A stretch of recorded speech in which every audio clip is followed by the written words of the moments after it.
हौदे से निकले हौदेश्वरनाथ जो अवधेश्वर कहलाए, यही गंगा भई जाह्नवी माँ भागीरथी भोले को बाय। दोस्तों, आज हम हैं साहगंज में गंगा किनारे बसे एक अनोखे शिव मंदिर में। यहाँ की ऐतिहासिकता, यहाँ का इतिहास सदियों पुराना है। जब आप कुंडा हरनामगंज स्टेशन के पूर्वी छोर से हौदेश्वर नाथ की यात्रा पर निकलते हैं तो रास्ते में आप एक तिराहे पर आकर के थोड़ी दुविधा में पड़ जाते हैं।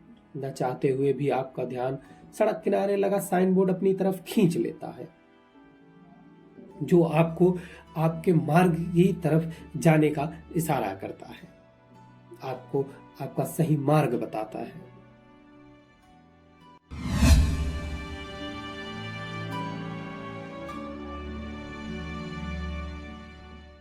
बेती के किले की ऐतिहासिकता और राजा भैया के निवास को देखने का मोह का त्याग करना थोड़ा मुश्किल हो जाता है। हम सब आखिरकार खुद को बेती के किले की तरफ जाने से रोक नहीं पाते हैं। दोनों तरफ लगे पेड़ों के बीच से आप निकलते जाते हैं।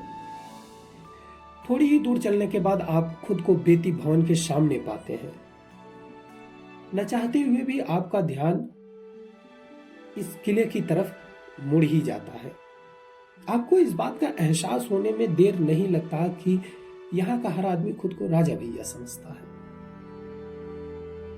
बेती या फिर कहें भदरी रियासत, ये पूरा इलाका पूरी तरीके से प्रकृति से ढका हुआ इसलिए भी है। इसके चारों तरफ आपको जो पेड़ पौधे देखने को मिलते हैं, इसका पूरा का पूरा श्रेय यहाँ के महाराजा कहे जाने वाले महाराज उदय प्रताप सिंह को जाता है, जो कुंडा के राजा भी कहे जाते हैं। इनका प्रकृति के प्रति प्रेम ही आज बेती या भदरी को पूरी प्रकृति से जोड़े हुए हैं। इनके बारे में हम लेकर के एक अलग डेडिकेटेड वीडियो बनाएंगे। बेती का इतिहास सदियों पुराना है। हम इसे एक शॉर्ट वीडियो में आज हौदेश्वर नाथ को कवर कर रहे हैं। कुछ दिन बाद ही हम अपने YouTube चैनल पर अपलोड करेंगे बेती की भवन का ब्लॉग, तो आप उसे जरूर देखिएगा। आप बेती में हैं और इसकी ऐतिहासिकता, इसकी खूबसूरती को ना देखें तो ये हो ही नहीं सकता। आखिरकार हम लोग थोड़ी ही दूर चलने के बाद आप खुद को शाहपुर में बने हौदेश्वर नाथ धाम के गेट पर पाते हैं। कह कि यह मंदिर यहीं से शुरू होता है। आप जब सावन के सोमवार में आएंगे तो आपको यहीं पर रोक दिया जाएगा, क्योंकि भीड़ यहाँ पर बहुत होती है। आज सावन का आखिरी सोमवार है और हम लोग शाम को आए हैं, इसलिए यहाँ पर भीड़ कम देखने को मिल रही है। आखिरकार शाहपुर के पास गंगा नदी के किनारे हौदेश्वर नाथ पहुंच करके आपकी आत्मा को शक्ति प्राप्त होती है। हौदेश्वर नाथ के प्रति लोगों की आस्था देख करके आप विचार शून्य हो जाते हैं और तब पौराणिक कथा का स्मरण हो आना स्वाभाविक है। विष्णु पुराण, ब्रह्म पुराण, महाभारत, भागवत एवं रामायण में गंगा अवतरण की घटनाओं का कई वर्णन प्राप्त होता है।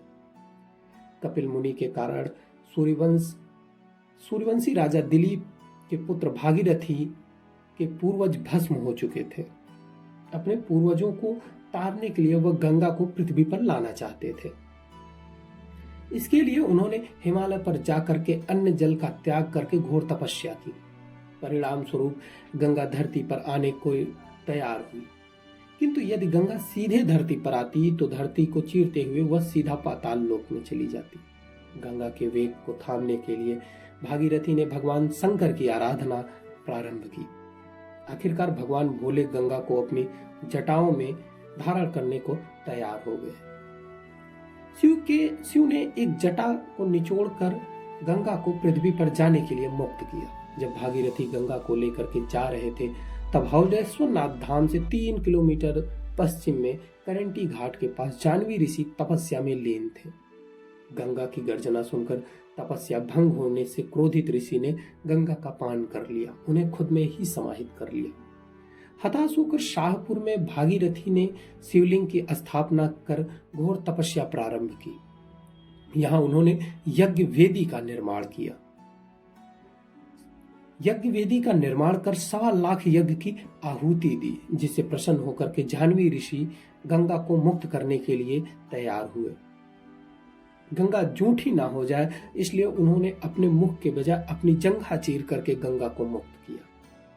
इसलिए यहाँ से 5 किलोमीटर दूर तक गंगा को जाह्नवी नाम से भी जाना जाता है। वर्तमान में यह जगह बाबा हौदेश्वर नाथ धाम से प्रसिद्ध है। वैसे तो यहाँ प्रतिदिन हजारों की संख्या में श्रद्धालु आते हैं।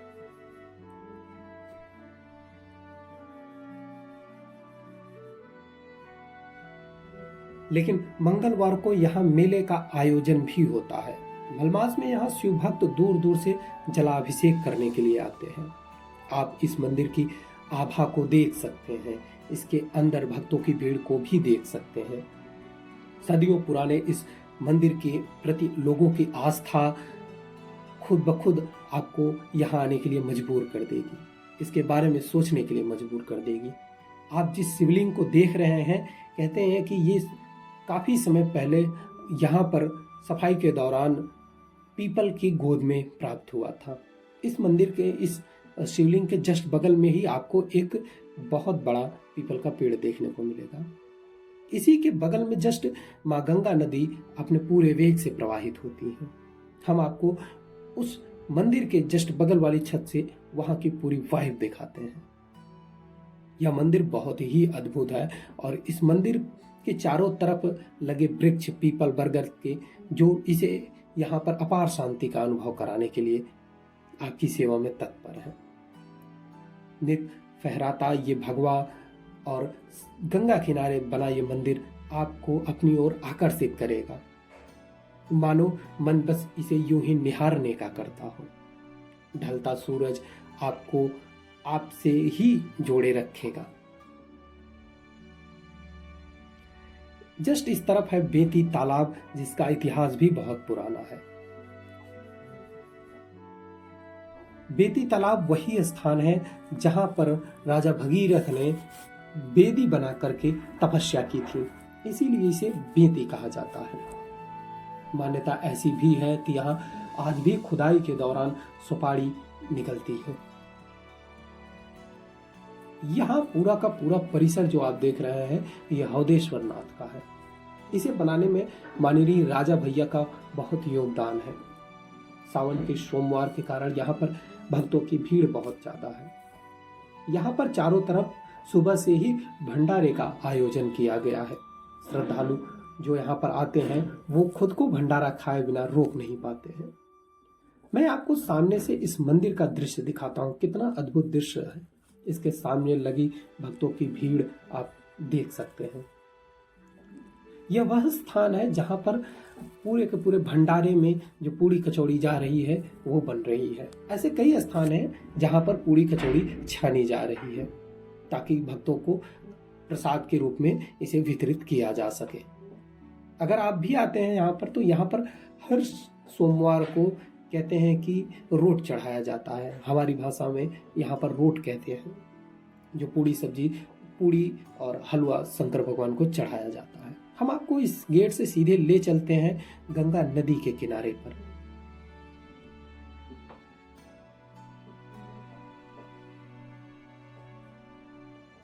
जब आप गंगा नदी के किनारे पहुंचेंगे तो यहाँ की सुंदरता आपको अपनी तरफ आकर्षित करेगी। इसके चारों तरफ पीपल के वृक्ष आपको अपार शांति का अनुभव कराएंगे। अगर आप यहाँ आते हैं तो आप क्षण भर के लिए ही सही यहाँ पर शांत होकर के बैठे जरूर। यहाँ पर लोग सुबह आके गंगा स्नान करते हैं और फिर हौदेश्वर नाथ के दर्शन करते हैं। यहाँ पर बने शिवलिंग के दर्शन करते हैं। कहते हैं कि जब राजा भैया बेती में रहते हैं तो वो हर सोमवार यहाँ पर जरूर आते हैं।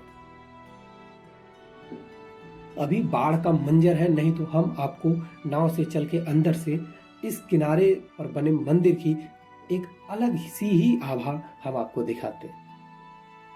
फिर भी हम यहाँ पर शाम हो गई है और हम यहाँ पहुंचे हैं, इसलिए भीड़ आपको कम देखने को मिल रही है, नहीं तो आपको स्नान करने का भी मौका ना मिलता। ये सारे स्थान बंद कर दिए गए थे भीड़ की वजह से, ताकि कोई भी दुर्घटना ना हो।